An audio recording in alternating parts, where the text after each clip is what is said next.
Guys के छ हो हाल खबर। आज चाहिँ हाम्रो चाहिँ अब डिनर हुँदैछ, साँझको खाना हुँदैछ। टक्क लगाएर अर्ग्यानिक खाना हैन, छोटो लगाएर यो चाहिँ अर्ग्यानिक खाना हो, नेपालको एकदम अर्ग्यानिक खाना। आँटो अनि टक्क आज फेरि आँटो र खसीको मासु टक्क खान मन लागिरहेछ गाइस। त्यही भएर छोटो लगाएर हेर गाइस, बस बस बस बस खसीको मासु गाइस, खसीको मासु गाइस। टक्क खानालाई चाहिँ गाइस सम्पर्क गर्नु होला गाइस।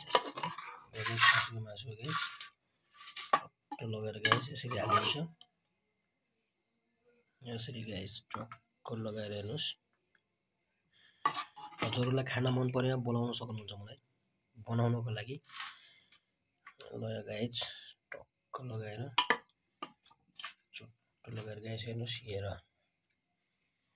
टक्क लगाएर गाइस यसरी खसीको मासु झ्याउ झ्याउ पारिन्छ गाइस। अब हेर गाइस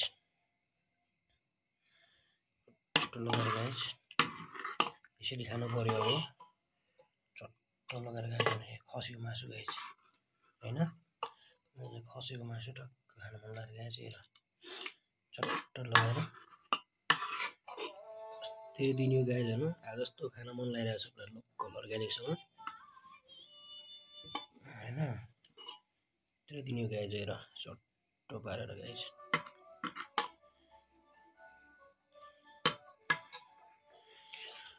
ल गाइस हुन्छ, हामी त खान लाग्यौं। मासु चाहिँ को छ पाकेको रहेछ गाइस। हेर यत्रो पाएछ मासु, खसीको मासु। ल हेर्नुहोस् ल है त कट्टीको टेस्ट त म खाएर पनि भन्छु तपाईहरुलाई कस्तो छ। ल गाइस दामी छ गाइस, दामी दामी अझै एकदम मिठो छ गाइस, मिठो दामी छ गाइस।